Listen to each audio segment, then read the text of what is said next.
સાથે નાણાકીય છેતરપિંડી કરાતા માંડવી મરીન પોલીસ સ્ટેશન મધ્યે ફરિયાદ નોંધાવવામાં આવેલ છે। જે અંગે મળતી વિગતો અનુસાર બંદરિયા માંડવી શહેરના સલાયા વિસ્તારના રહેવાસી સુલતાન અબ્દુલ્લા લુહાર નામના આ યુવક સાથે ફોર વ્હીલ ગાડી હોન્ડાઈ વરના ગાડી નંબર GJ13AH 9247 બાબતે નાણાકીય છેતરપિંડી કરાતા ભોગ બનનાર યુવકે માંડવી મરીન પોલીસ સ્ટેશન મથકે લેખિત નામજોગ ફરિયાદ કરી ન્યાયની માંગ કરી છે।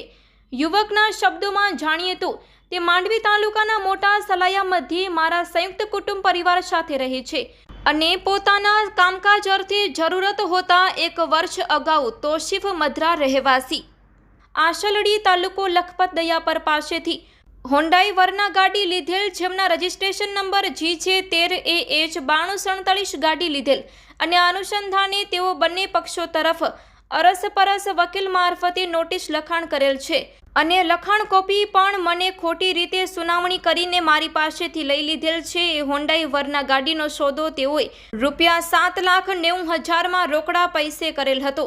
ત્યારબાદ તેઓને પૈસાની આર્થિક મૂંઝવણના કારણે તેઓએ હોન્ડાઈ વરના ગાડીનો વેચાણ કરેલ હતું।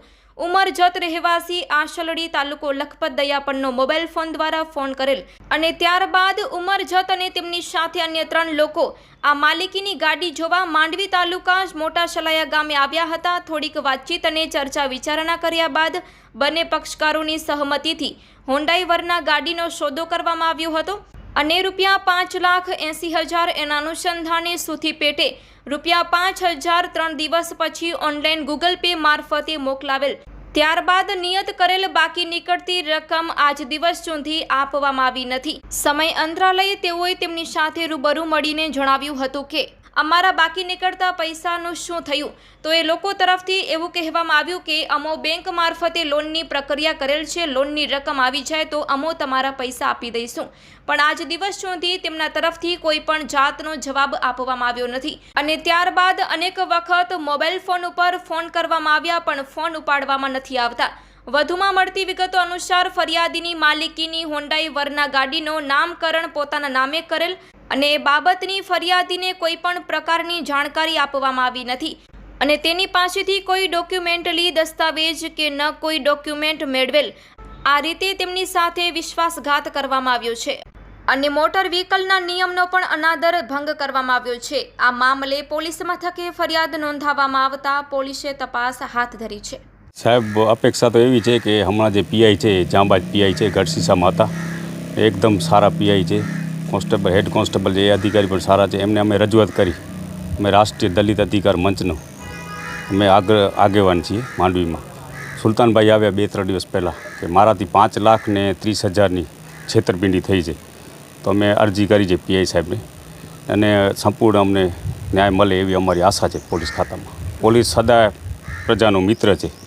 આપણે જે પણ લોકો ચીટર છે, એના છેતરપિંડી કરી છે, એ હિસ્ટ્રી ચીટર છે, કારણ કે દયાપરમાં પણ અમે ફોન કરીને એમની બધે કે કેવા માણસો છે, તો હું પણ એમના ઉપર 1-2 કેસ પણ છે ને બીજી પણ અલગ રીતે ચીટિંગ કરેલી છે એ લોકોએ। કેવી રીતે ઘટના બની છે? નાણાકીય છેતરપિંડી કેવી રીતે થઈ છે?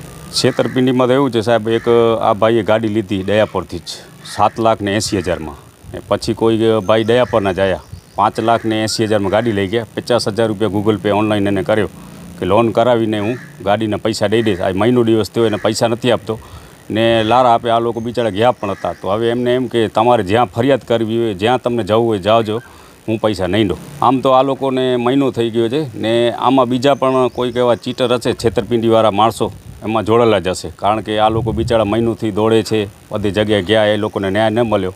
ત્યારે આપણો સંગઠન માંડવીમાં આપણું એક સક્રિય સંગઠન છે, એમાં આ લોકોએ રજૂઆત કરીને અમે આ લોકો સાથે છેતરપિંડી થઈ જાય એમાં સાથ સરકારમાં અમે પૂરો સહયોગ આપશું। પોલીસ તંત્ર સામે તો અમારી એવી માંગણી છે કે આ છોકરાને ન્યાય મળે ને આ ચીટરો છે એના ઉપર કાયદેસર કાર્યવાહી થાય। હમણાં એસપી સાહેબે સારું હમણાં મારું કચ્છમાં કામકાજ છે, પોલીસ તંત્રનું સારું કામકાજ છે, પોલીસ પ્રજાનું મિત્ર છે, હર હંમેશા પ્રજા સાથે સુખ દુઃખમાં રહે છે। એટલે મારી એવી માંગણી છે સાહેબ કને કે આને ન્યાય મળે ને આ ચીટરો છે એના ઉપર કાયદેસર કાર્યવાહી થાય તાત્કાલિક ધોરણે। મારું નામ લુહાર સુલતાન અબ્દુલ્લા છે। ઉમર જાતે કરી છે, ₹50,000 મને આપેલ છે, એમ કીધેલ છે કે નામ ટ્રાન્સફર કરી લોન કરીને બીજીની રકમ આપીશ। આ દયાપરનો આસલડી। ફોન કર્યો, ગાડી આમ વેચવાની છે, મેં હા પાડી. પછી મારે ગાને આવ્યો અહીંયા, 50,000 ઓનલાઈન કરી ગયો કે બધા કાગળિયા લઈ ગયો, એમ કીધું નામ ટ્રાન્સફર કરી લોન કરાવીને બીજીની રકમ આપીશ, અપાવો ને અમારા પૈસા ગાડી પાછી અપાવો.